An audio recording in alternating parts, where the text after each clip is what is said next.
สบายดีทุกคนวันนี้จะพามาชมบรรยากาศใส่บาตรญาติน้ำในมือบนนมัสการพระธาตุกิ่งห่างอยู่ที่นครไกรซ่อนพรหมวิหารสวรรค์เขตสาวๆแล้วก็จะมีสาวบ้านอยู่เทศบาลแพร่งแล้วก็อยู่ตามแพร่งเป็นการพากันมาใส่บาตรยังคึกคืนเลยนี่นะการเริ่มใส่แต่เศร้าเนาะแต่ว่าตอนนี้ก็ยังมาถัดแล้วถ้าเราขึ้นเลยนี่นะก็จะต่อแถวยาวเลยธรรมติกาปอบกบชัวและเจ้าศรัทธาทานซึ่งตลาบุญนี่นะครับเป็นอีกหนึ่งบุญที่ยิ่งใหญ่ระดับแขวงและระดับประเทศเลยนะจะทับทาของครัวทางทองนางกำไสสาวบ้านนะสีหาจักจะทับทาของครัวนางฐานพรทองปณิไซนางสบภัยสาสีจะทับทาทานกาลเกตสอนเพชรนางวินาพุทธวงศ์จะทับทาฐานนวลละสวงนางแก้วพุททองทองสันวงศ์ข่าววิไซวงสุทธินางสุวะไลซักละสวงจะสุวะไลหลักละสวงจะทับทาของครูขาดพุทธวิสัยพันธนาลัยนางลิงพมลาเจ้าศรัทธาของครัวฐานบนเพลงเขมลาเจ้าศรัทธาของครัวฐานภูทะลูกเพียตอนนั้นเนี่ยก็จะเป็นพระธาตุเนาะงามๆเลยบรรยากาศตอนเช้าเราจะมีแสงแดดส่องลงมาใส่เนาะวันนี้อากาศดีเนาะมีแดดส่วนมื้อบุญนี้ประกาศจัดเริ่มตั้งแต่วันที่30 เดือน 11เนาะ5วันที่5 เดือน 12เนาะ2025ส่วนมื้อนี้เป็นมื้อสุดท้ายเนาะมื้อใส่บาตร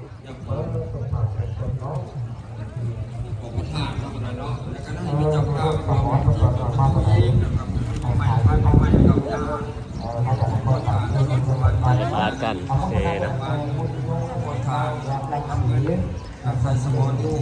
แถวกันยาวๆงามๆนุ่งเครื่องเป็นระเบียบนะตามฮิตของประเพณีเนาะผู้หญิง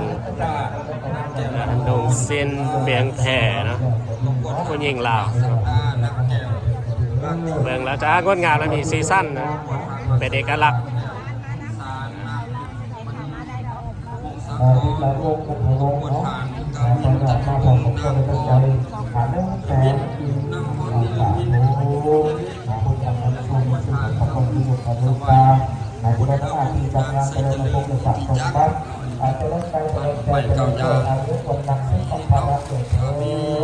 เป็นการจะผ่ากันใส่ห้องพระธาตุนี้พุทธศิษย์พุทธวงศ์ข้าวศิษย์ใสพุทธวงศ์ข้าวปทุมพรอาลิสอนนางจันนีเครื่องใส่บ้านก็จะมี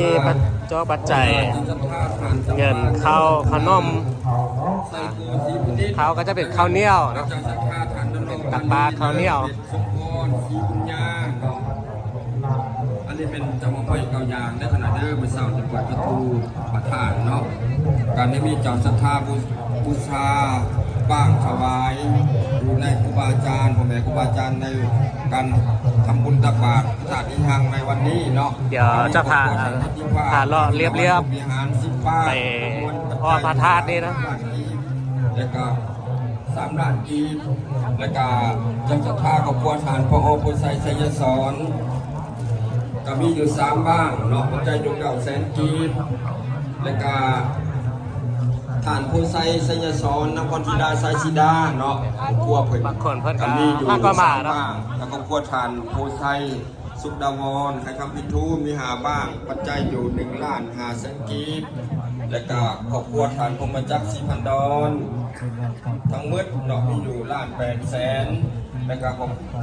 ทานพรหมจักร4,000 ดอนทูลสวรรค์สิงห์ทิพย์ต่อท่าเนาะคิวยาวเลยนะ800,000เนาะเนาะครอบครัวจะมีดอกไม้ทุบเทียนเนาะมาสักการะบูชามี10 ล้านเนาะเนาะแล้วก็ครอบครัวทางศรีสว่างสุธานีนาไซจำนวน9 สามบ้างเนาะสามบ้างเก้าแสนกีบเนาะนะเนาะแล้วก็ครอบครัวท่านอุดัยนะคำสมัยเสียงสอนเก่าบ้าง2,700,000 กีบครอบครัวท่านทองทำบุญใส่สีหาจักร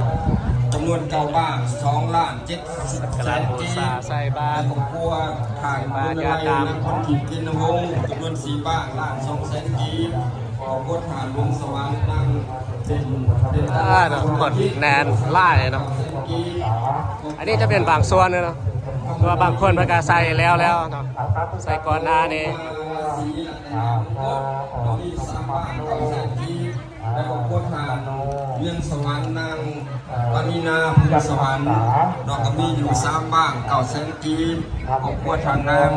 ศรีประจันทร์รัตนวงกฎมี3บ้าง900,000 กีบแล้วก็ของพวกทานศรีจันทร์นาง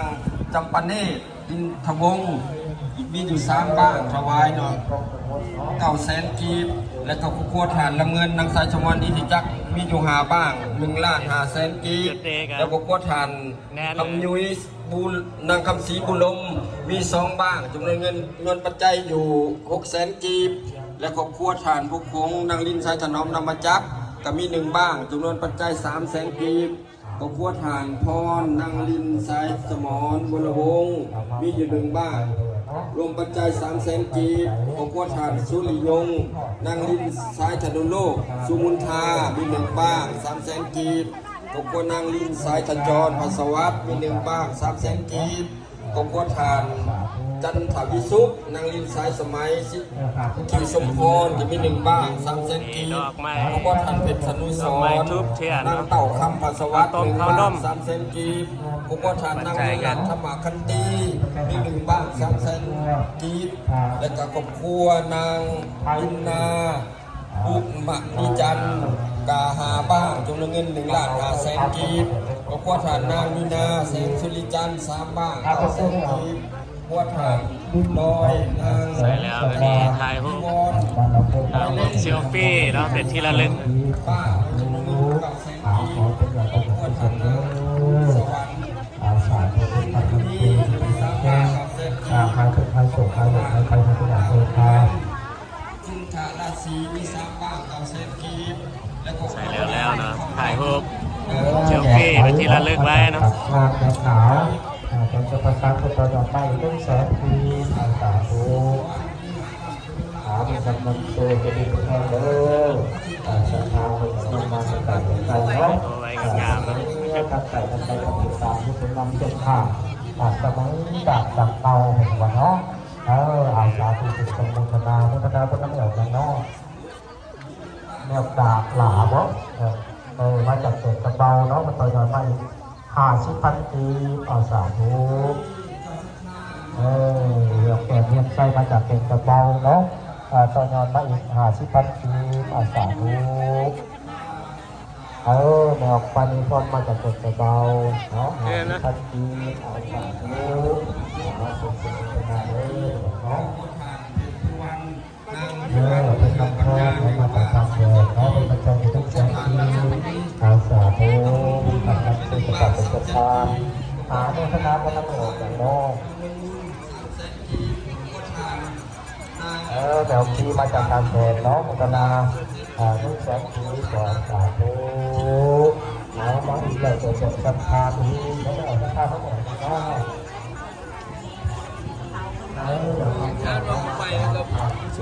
แน่นเลย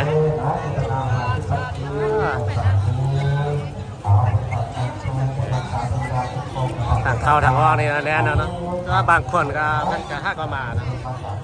บางคนห้าก็มานะ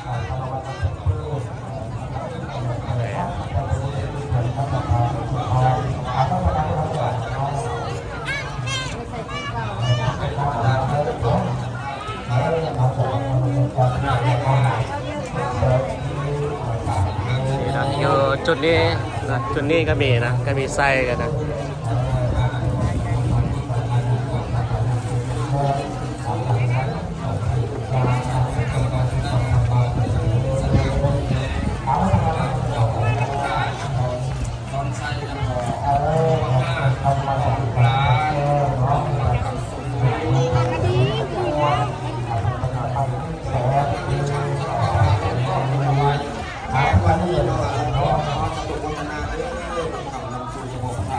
ทองอยู่เกี่ยวงาน เดี๋ยวเพื่อนทองเนาะ สุขภาพแบบเป็นสูงบอกอาจารย์ มาจากเป็นกำลังการก็จะเป็นเพื่อนแฟนที่อาสาดูเป็นคำนำตัวที่มึงให้ให้ตกให้ตกให้หมดให้ประหยัดลงมาอายุกว่าโซ่ความกำลังเหนื่อยใจหาสิมันกีบเมสีทามาจากคนสะอาดตาแข้งหาสิมันกีบเมจ้าสะอาดตาแข้งหาสิมันกีบเมสอนตาแข้งหาสิมันกีบเมผสมสุดอะไรนี่ครับสัปดาห์ผมอยากเดินเอามาอีกแล้วเจอแก ตอนนี้ก็คือบรรยากาศนะในเมื่อใส่บาตรในงานบุญนมัสการพระธาตุอิงหังเนาะอยู่ที่นครไกรซ่อนพรหมยห้าเนาะแขวงสะวรรณเขตประจำปี2025 แต่เราทำมาวันที่อายุวันโนสุขังพระลังตาทุกเป็นกระแมบอก ก็โอเคนะไม่ใช่เขาชักข้อหลายคลิปนี้เนาะไม่เพียงแต่ท่านนี้ก็ราคาเข้าใจเนาะทุกทางทุกคนที่เข้ามาเบิ่งมาชมและติดตามมาตลอดนั้นแล้วเจอกันในคลิปต่อไปสบายดี เพชรโฆษณาปัจจัยหาเมื่อเก็บกองกองไม่ออก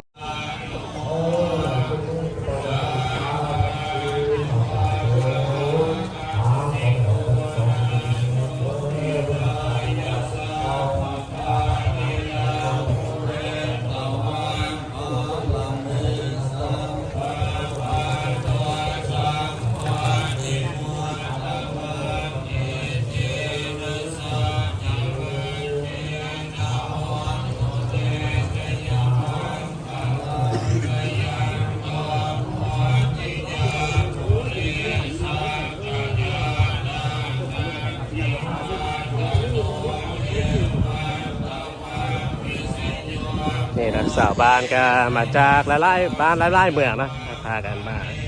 ใส่บาตรญาติน้ำในมือบุญ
สวัสตะโก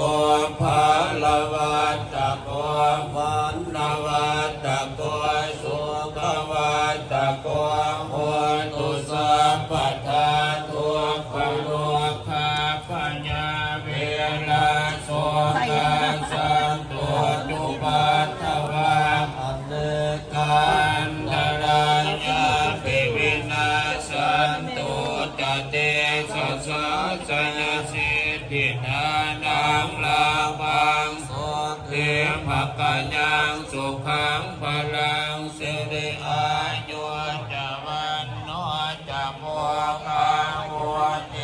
จะยันสมาสังกวาสัจจะอายุจะเสียวันสิทธิอาวันตุติขอโอกาสคนเด้อขอน้อมไหวแด่คุณพระศรีรัตนตรัยขอน้อมไหวแด่พระเถรานุเถระขอเจริญพรออกตนญาติโยมการนำขันแขวนขันสุนย์กลางเท่าแก่ปู่ทรงคุณวุฒิ นี่เนาะบรรยากาศเนาะ ปีนี้พุทธศาสนา คนมาหลายเลยนะ 2568 ปี ก็ถือว่ามันจัดยิ่งใหญ่แล้วเนาะปีนี้เนาะจะเป็นอีกปีหนึ่งเนาะที่ยิ่งใหญ่เลย ชนมายุอยู่45 ประวัติศาสตร์จะนั้นร่วมอายุการของพุทธศาสนาจึงได้อยู่2,612 ปีพอดีบัดนี้มีคำถาม